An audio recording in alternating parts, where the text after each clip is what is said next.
So, what is going on with Dark Days Radio right now? We've had a ton of content come out recently. Obviously, there was everything to do with V5. I now actually do have in my possession, hold on, I'm just moving a few things around. I now do actually own, wait up, there we go, a copy of V5. So I've been now running this for a while, on and off, because our gaming group has a busy life. But overall, I think as more and more people get exposed to the game, there's a lot of positive feedback with the game mechanics. I've been finding it a wonderful game to run, just because the way the setting has been more opened up, that allows me to use elements that I really enjoy, that I used in Requiem. So there's elements of the Lancashire Sanctum I'm bringing in there, because I've got the Church of Cain. I was always a big fan of the Cult of Mithras, which was introduced in Requiem mythology, so I'm using that, because obviously we have Mithras in London and everything that's gone on there. And all of that mixed in with Manchester's own history of rebellion, with the Anarchs, it's just given me such an opportunity to have such a layered setting.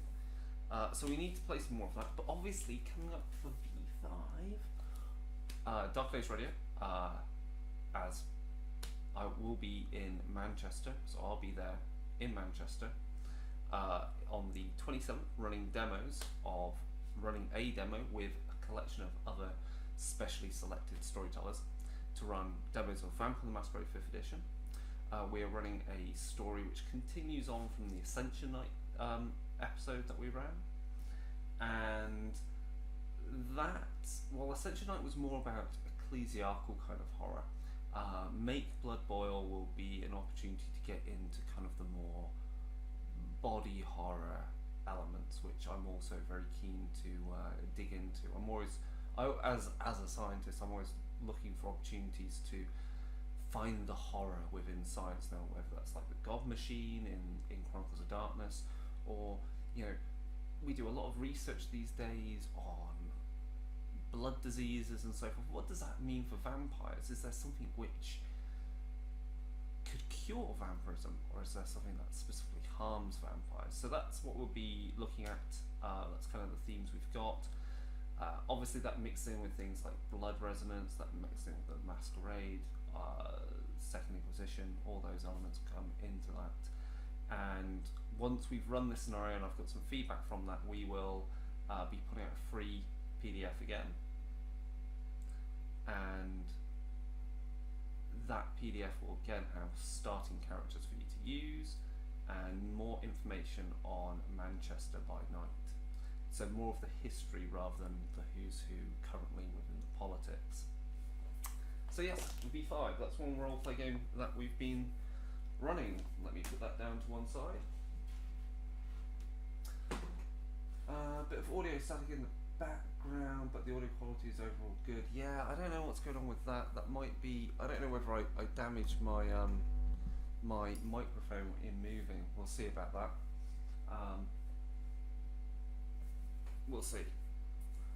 Or whether it's coming off this one, I don't know. There might be static in the connection somewhere. I have no idea. Right, anyway, the next roleplay game we've got a review copy of. Thank you to Ulysses Spiel for this, or Ulysses Spiel North America, is Wrath and Glory, the 40k RPG. So, I'm a really big fan of the percentile system for Warhammer Fantasy RPG. So I really didn't like 3rd edition. So 4th edition coming out from Cubicle 7, brilliant. Wrath and Glory, or 40k RPG, sorry, have to do a lot. They have to deal with characters that have rather large, have to cater for a large range of characters. So you've got a lowly Imperial Guardsman, you've got a Space Marine, and now we've got Primaris Space Marines. The capabilities of those characters is so huge that we need to cater for that in terms of the die system. Sorry, I got interrupted just there. So the system using a dice pool helps cater for the fact that that gameplay, that disparity of power, is very similar to the V5 system. It's a dice pool system. You know, you're looking to get icons, which is a 4 or more on a D6, and a 6 being double successes and can be used for extra effects. Within this, you've not just got Imperial characters, you've also got Orcs, you've also got Eldar, you've also got Chaos. So there's a lot you can do with this core book straight away.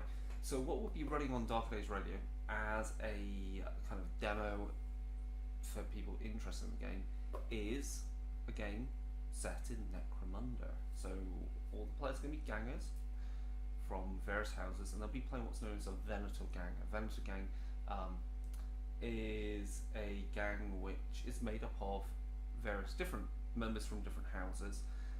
We've got a squat in there, we've got a Goliath, we've got an Orlok armed with a melter gun.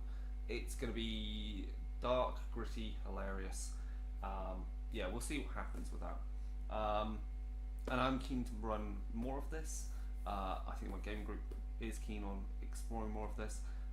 We'll be looking at hopefully something that's a bit more like Rogue Traders. So we'll look at space travel within the Imperium, especially in the current setting with the Secretix Maledictum, which is this great warp storm which has split the Imperium in half ever since the fall of Cadia. So Cadia was this world which was a stable route into the Eye of Terror. All that's gone to hell. So that's one other book out of the way. The other thing, recently I did a demo at I did a random demo at a club recently for how to play Necromunda, so keeping on the theme. So you can use miniatures with Wrath and Glory, and of course that means I've picked up recently Necromunda Gang War 4, which brings into play House Cawdor, who are an interesting house. A lot more detail on them these days. They're the scrap merchants, they're the recyclers. They will take your crap and sell it back to you. They're also religious fanatics. They have a lot of interesting weapons, a lot of them cheap because they're crap. So you can get reclaimed weapons like reclaimed autoguns, reclaimed auto pistols. Their grenade launcher is actually a big heavy crossbow. Obviously they've got a lot of flame weapons. That's good fun. You've also got now rules in here for bionics. You've also got rules for some new exotic beasts, brutes, which are huge guys like that Goliath, and a new campaign system called Dominion, where it's kind of like a snatch and grab, and then you fight to see who gets the final territories. And the territories are very flavoursome as well. And there's some new scenarios, of course. So I need to play some more of that. I am going to be hopefully running a new campaign soon. Then finally, to wrap up this, still keeping on the 40k theme, of course you all know of my love of Titans. Look at him. Right? So recently I picked up for Adeptus Titanicus and painted up one of these guys, which is a Reaver Titan. And of course I've magnetised the arms so they can interchange bits, because I've got other weapons for him, like a Gatling blaster. What I have picked up and not magnetised is these guys. So these are Warhound Titans. I painted up those last night. You get 2 in a pack, which is pretty good. And they're very dynamic looking. You can swap the legs around and the feet to get a lot of good posability in the models. So now I've got quite a good battalion, a manacle, sorry, for the for my Titans. So I really need to start playing some larger games, and hopefully if we get the right setup with the camera, we'll maybe stream some games of Adeptus Titanicus, Necromunda, or of course coming up, which I've got on pre-order, is what's it called? Speed Freaks, which is Orcs. Now of course I do have a copy somewhere around here of Gorka Morka. So Speed Freaks is a lot more focused on the vehicles from what I've seen. I need to watch some of the playthrough, but you don't have guys on the ground. It's all about planning your movement, much like Gangs of Gamorra. That's something we should stream as well. That's really good, fast gameplay. Right, So that's it. That was really brief. It was just to test this. As I've been told, I need to sort out my audio. We'll see about that. But otherwise, thanks for watching, and we'll get back to you soon with some interesting content. If you want to know, or you got some questions that we can answer through this, like various World of Darkness games, Chronicles of Darkness, other RPGs, please get in contact with us, and we will do some more streaming like this. So see ya.